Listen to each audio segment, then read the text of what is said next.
알티촉이라 그래서 이태리 요리에 쓰이는 고급 채소가 알티촉이거든요. 그러니까 이렇게 이게 미니 양배추처럼 이렇게 근데 그 껍데기도 다 생겨나야 되거든요. 근데 사실은 그 유럽에서 이 아메리카 대륙으로 이제 영국 사람들 뭐 이런 유럽 사람들이 왔을 때 대서양이나 여기 서양에서 제일 근본적으로 먼저 들어올 때 제일 먼저 가지고 들어온 것 중에 하나가 뭐겠습니까? 총이죠. 총을 들고 와서 원주민들과 싸우고 원주민들 죽이고 강제 이주시키고 이 땅을 차지하고 그리고 영국과의 독립전쟁에서도 각자 가지고 있는 총을 들고 나와서 동로 쟁취해내. 그러면서 나중에 이제 독립하고 최초의 대통령이 되는 거죠. 여러분 대통령이라는 직업이 처음 시작된 나라가 미국입니다. 그래서 미국 최초의 대통령이 세계 최초의 대통령이 되는데 사실은 처음에 대통령은요 지금이랑 좀 많이 달랐죠. 그러니까는 한마디로 외국에서 사절단이 오고 뭐 하는데 그 나라를 대표할 사람이 필요하니까 그냥 앞에 서서 그냥 외교나 하고 이렇게 우리를 그냥 대표해라. 그래서 프레지던트가 되니까 앞에 있으면 식민지에 살던 사람들과 대영 제국과 전쟁을 하면은 이길 수가 없겠죠. 근데 이제 독립을 쟁취한 또 결정적인 이유는 뭐냐면 프랑스에서 엄청 도와줬거든요. 그러니까 프랑스 입장에서는 미국이 독립하면 프랑스한테도 좋은 거죠. 왜냐면 프랑스의 경쟁 국가가 항상 영국이었는데 미국이 독립을 하면은 영국의 힘이 아무래도 지역은 여러 차례 설명드린 대로 멕시코의 땅이자 스페인 식민지였죠. 이제 미국이 독립했을 때는 그래서 동부 13개 주로 시작이 됐고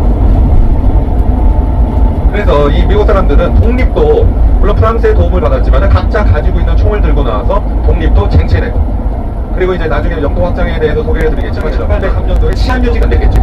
그래서 이 서부를 그때 당시에는 뭐라고 불렀냐면 와일드 웨스트라고 불렀죠. 거친 서부. 왜냐면 그나마 동부 지역은 이 사람들이 그나마 오래 살았던 곳이니까 치안이라든지 뭐 이런 것들이 이제 그래도 자리를 잡고 이제 있었는데 이 중부나 특히 서부 지역은 갑자기 얻어진 땅이냐고. 그러니까 이게 정부에서 관리가 안 돼요. 정당범 방위의 범위도 우리나라보다 훨씬 넓죠.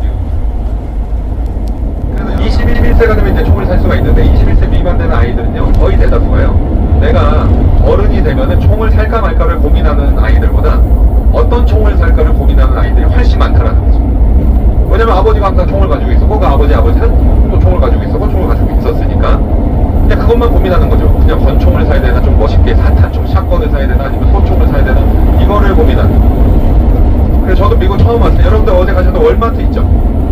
이제 월마트 갔는데 거기 다 팔잖아요. 뭐 가전제품부터 해서 안에 보시면 뭐 스포츠용품부터 해서 거기 스포츠용품 파는데 여러분들 월마트 이렇게 어제 갔잖아요. 그래서 어떤 영상 보면 정육 코너 소고기 팔고 그 옆에 총을 파는 코너가 있고 그러니까 우리로 따지면 이마트 홈플러스 이런 데서 총을 파는 나라가 미국입니다. 그러니까 생활용품처럼 산다라는 거죠. 이 총을요. 그러니까 역사적인 배경이 다르기 때문에. 그래서 지금도 뭐 여러분들이 여행하시는 곳이 대도시에서 그렇지만 나중에 애리조나나 이런 데 가보시면은 허허벌판에 집이 뭐 한 10몇 채씩 있는 마을들을 많이 지나실 거거든요. 물론 거기가 이제 원주민들 아니고 원주민들 마을이지만은 나바오 중부 지역에도 대평원 지역이잖아요. 한참을 가요. 중부 지역 같은 경우는 2시간을 가야 마켓이 나오는 데들도 아직도 있어요. 그러니까 차가 생필품이라는 거죠. 왕복 4시간을 가야 돼. 그래서 우리나라 방송에도 나왔습니다. 그래서 한국 기자분이 킨더가든 유치원에 가서 그 어린 아이들한테 생과일이랑 생채소를 보여줬어요. 몰라요. 근데 통조림을 보여줬어요. 다 알아요. 그런데 웬만하면 통조림으로 해결한다는 거죠. 왜냐면 왕복 4시간 걸리는데 매번 두부 떨어졌다 두부 사와라 뭐 콩나물 좀 사와라 그러면 왕복 4시간 왔다 갔다 해야 되는 거니까. 근데 그런데 사는 사람들은요 지금 이 시대에서도 만약에 강도가 우리 집으로 쳐들어왔어요. 그러면 911 경찰한테 신고를 해도 경찰이 아무리 헬기 타고 쫓아오더라도 바로 구해줄 수가 없거든요. 근데 뭐 10명 가구 있는 데다가 뭐 항상 경찰서 만들어 놓을 수가 이제 없는 거니까 지금 이 시대에서도 이제 그런 지역에서 사는 사람들은 물론 이런 대도시는 경찰에 신고하면 바로 오지만은 이제 그런데 아직도 이제 사는 사람들이 많으니까 그런데 사는 사람들은 아직도 외부의 위협이 이제 침입자가 왔을 때 경찰이 나를 지켜줄 수 없다. 그럼 나를 지킬 수 있는 거는 총이다. 이렇게 이제 생각을 한다는 거죠. 그래서 이제 총에 대한 시각이 다르다. 와는 역사적인 배경이 다르기 때문에 총에 대한 시각도 다르다는 거고 그리고 이 총격 사건 통계 뉴스만 보시면 예를 들어서 뭐 1년에 5,000건의 총격 사고가 발생을 하는 나라가 미국이라고 그러면 그래?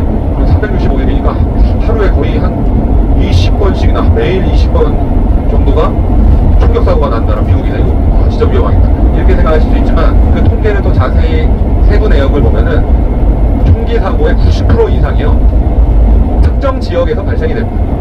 그러니까 뭐 예를 들어서 뉴욕의 할렘가라든지 그리고 어제 아시죠? 제가 여러분들께 또 최대한 잘 전달드려야 되는 건 뭐냐면 예를 들어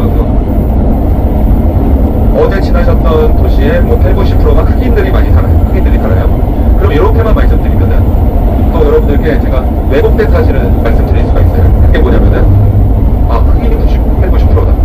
맨날 총격 사건이 났다. 우범지역이다. 그러면 흑인들이 범죄자들이 많다. 이렇게 될 수가 있잖아요. 근데 이거를 최대한 객관적으로 말씀드리면 누구나 흑인도 마찬가지겠죠. 누구나 베버리 힐즈에 살고 싶을까요? 거기에 살고 싶을까요?